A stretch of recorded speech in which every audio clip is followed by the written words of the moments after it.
Hello, I'm Joe Spina, and welcome to the Joe Show, where truth is our mission, rarely around, said as we see it, and frankly as well. Filibustering the filibuster. Well, filibustering is an ancient and honored tradition dating way back to the Roman Republic.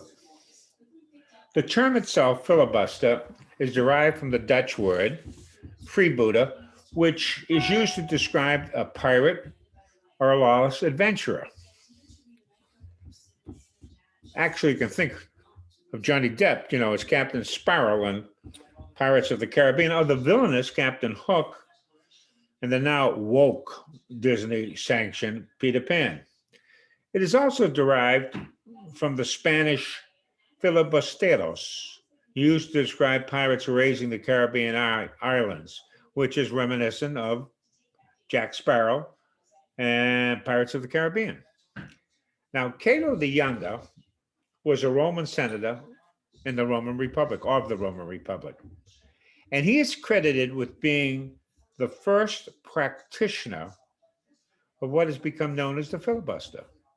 That is the strategy of talking a bill to death.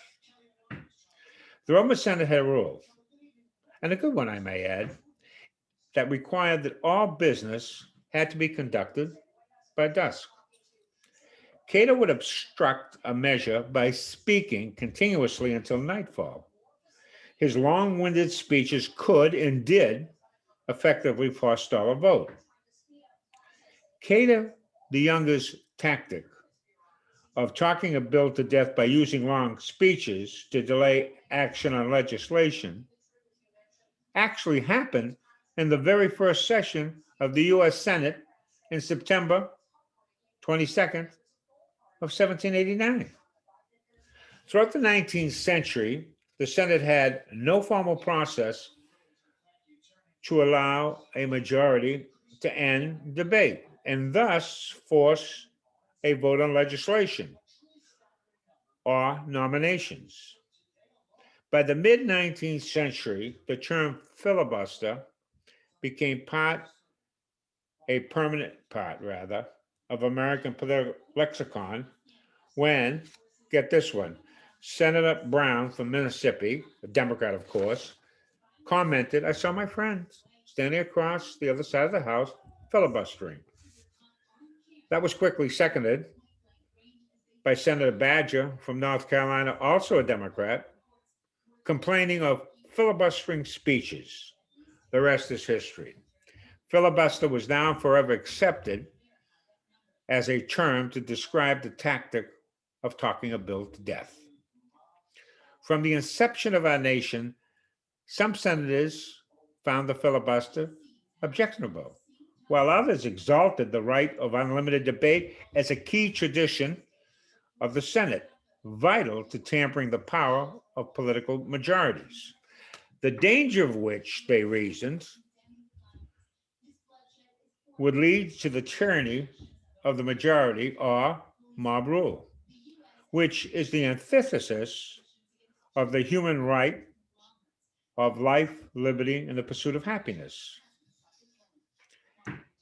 However, one feels about the filibuster, the reality is that stalling, or that is, talking a bill to death, is part of the very fabric of the US Senate, has been from the inception of our nation, from it's constitutional. The founding fathers created the Senate specifically, get this, specifically as a check against the House of Representatives that they didn't quite trust. The House of Representatives, as you know, is closer to the people and would therefore, the founders reasoned, and I would argue correctly, they believed, or the founding fathers believed, that the House of Representatives would be subjected to the wild and inflamed passions and whims of the rabble. Think about defunding the police in our current environment. In the early republic, and I emphasize and underscore the United States is a constitutional republic, not a pure democracy, and thankfully so. Both houses of Congress had unlimited debate. That is, filibustering. That was the rule. Hence, filibusters tied up both the House and the Senate until 1811, when the House enacted rules to limit debate. The Senate did not. And up until 1917, the Senate allowed for the unrestricted filibuster. Now let's go back in history a little bit. In 1841, Henry Clay, who was the head of the Whigs majority, he was the Senate head, majority leader, threatened to change Senate rules to restrict the filibuster on two accounts. One was over the Democratic minority's attempt to run out the clock on the establishment of a bill, or to run out the clock on a bill to establish a national bank, which Andrew Jackson hated. He was in battle with Nicholas Biddle over this over and over and over again. The second issue over which, and by the way, that debate lasted for weeks, or that filibuster. The second had to do with firing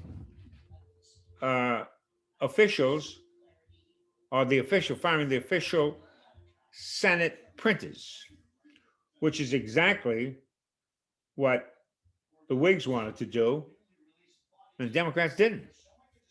So they filibustered that one.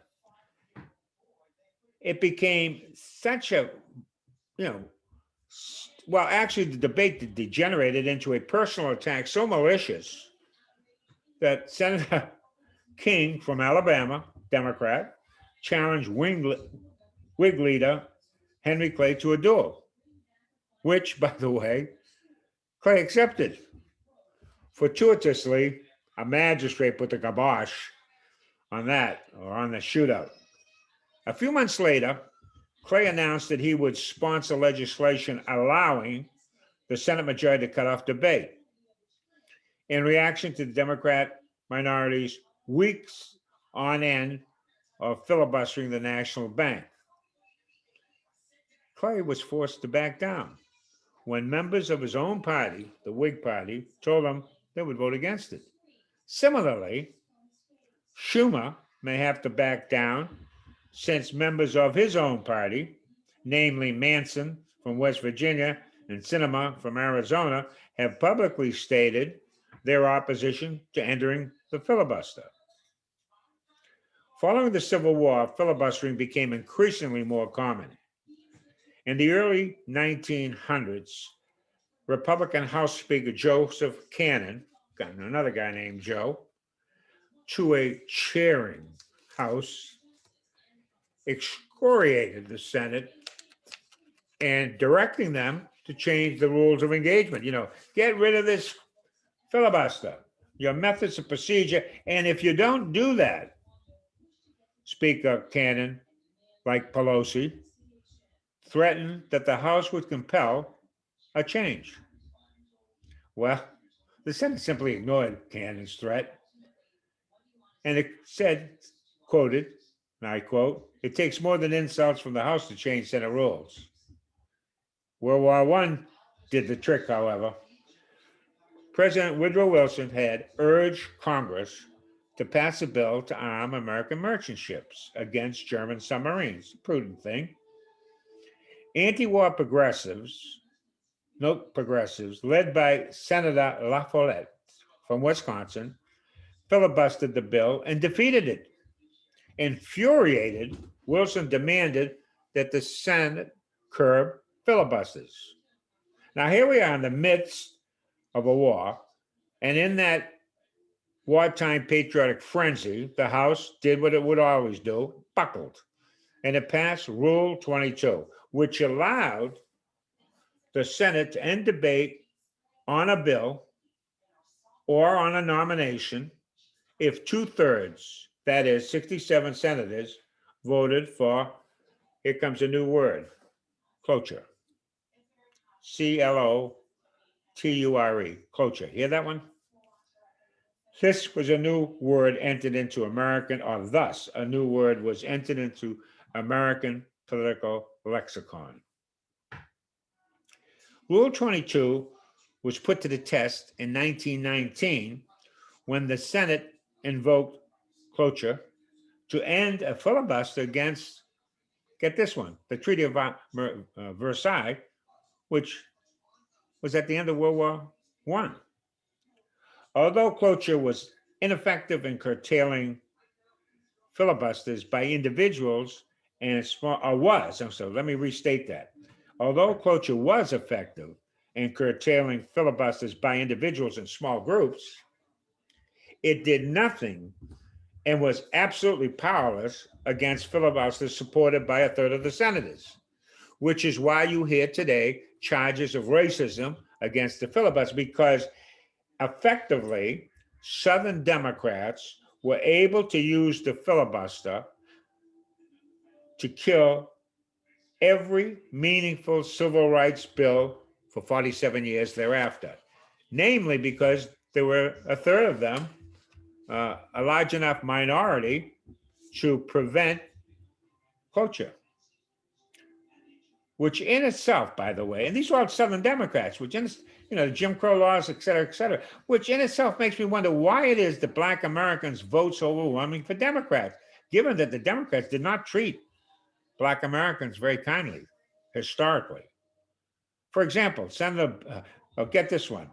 Senator Theodore Bilbo of Mississippi, another Democrat, he opined, without the filibuster, the minority would be at the mercy of the majority, which is truly ironic.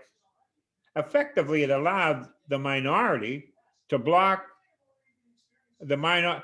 Well, if it effectively allowed a minority block of Southern Democratic senators to block the majority of senators from enacting voting rights legislation and bills that henceforth was disadvantaging minority voting rights, namely those of Blacks.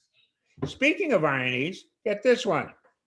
Senator Lyndon Baines Johnson from Texas, who later became president, championed a strong civil rights bill as president of the United States, 1964. Was it 64? I believe it was 64 Voting Rights Act. Meanwhile, back in 1949, he filibustered against a civil rights bill, arguing that, and I quote, the filibuster is the last defense of reason and sole defense of minorities. Amazing. Proof positive that things change. Two memorable solo filibusters are worth mentioning. One by one of my all-time favorites, Senator Huey Long of Louisiana, also known as the Kingfish, happened in the summer of 1935. The other was from South Carolina Senator Strom Thurmond, and that took place in the summer of 1957, which incidentally was the longest filibuster in Senate history. In the 1935 talkathon, Senator Long, of the Kingfish, goal was to force the Senate's Democratic leadership to retain a provision requiring Senate confirmation for senior employees of the NRA, which Franklin Delano Roosevelt, otherwise known as FDR, was vehemently opposed to. In actuality, Senator Long's goal is that he wanted to prevent his political enemies in Louisiana from getting lucrative jobs with the NRA. So it wasn't the most noble filibuster of all times. Long spoke for 15 hours and 30 minutes. And by the way, presiding at that in the Senate at that time was Vice President John Vance Gardner. And Huey Long said to Gardner, he said, hey, I want you to make sure that these guys are paying attention. These senators are paying attention while you're presiding here. Every senator should be forced to listen to me until excused. To which Gardner replied to Huey Long, my friend or senator, that would be unusual cruelty under the Bill of Rights. A little humor back then, huh? At about 4 a.m., nature intervened. Long had to yield the floor for a run to the boys' room, after which his proposal was defeated. Fast forward, August 28th, 1957. Storm Thurmond wasn't going to take any chances. He wasn't going to make the same mistake that Huey Long did. So what he did was he took a steam bath to dehydrate before taking the Senate floor so that he could drink liquids without the need for a bathroom break. He held the floor for 24 hours and 16 minutes, arguing to keep segregation to the chagrin of his fellow senators, because they had cut a deal with Lyndon Johnson to pass a bill which was toothless, but nevertheless, it was a per farmer bill, and they were bananas because the segregationists from the South were storming their offices with mail and telephone calls. How come you're not out there supporting Storm Thurmond? So they weren't too happy about the whole thing. And here's what happened. Here's another great irony of history, by the way. So here you got Storm Thurmond holding the floor for 24 hours and 16 minutes, arguing for the retention of segregation, separate but equal. Well, 35 years earlier, Thurmond had impregnated the family's 16-year-old maid. Effectively, Senator Thurmond fight to contain, or not to contain, to retain segregation would in effect segregate his own daughter. Life, fascinating, isn't it? In 1975, the Senate changed the number of votes needed for cloture. It said, maybe 67 is a little too high. Let's bring it down a little bit. So chipping away took place. So it went from a 3/4 vote, or 2/3 vote, 2/3 vote, 67 votes, to 3/5. 3/5 amendment, down to 60. Since 1986, the number of filibusters has soared. Shortly after, one wonders why, and guess what? Shortly after, the Senate allowed for televising their debates. Despite all the talk about ending filibusters, it inevitably fails. The truth is, senators love the filibuster, which in itself makes me love it. As Senate historian Donald Ritchie rightfully noted back in 2010, asking a senator to speak for a long time isn't a punishment. They love to do that. In that year, 2010, President Obama was sworn in as President of the United States, and he enjoyed supermajorities in both the House and the Senate, which was unheard of. The Democrats ruled the roost all over the board. They could do whatever they wanted. Harry Reid, who was the Senate Majority Leader at the time, introduced a new precedent to allow a simple majority in the Senate, otherwise known as the nuclear option, to confirm presidential nominees. Note that they didn't change the legislative portion of it, just nominees. The cabinet, the judiciary, and on it goes, which came back to bite them because when Trump became president, he didn't need 2/3 of the senators in order to get his 3 Supreme Court justices. So be careful what you wish for. No longer was it required that a supermajority was necessary. That would be 60 votes in order to confirm a cabinet position and or someone to the judiciary. Effectively, the fangs had been pulled out of the filibuster. Biden, Schumer, Pelosi, and the progressive Democratic left want to end the filibuster altogether. That's big. That's revolutionary. And that is certainly transformative. Whether it's a good thing is another matter. It's certainly worrisome and contrary to what the framers had in mind. Have yourself a great week.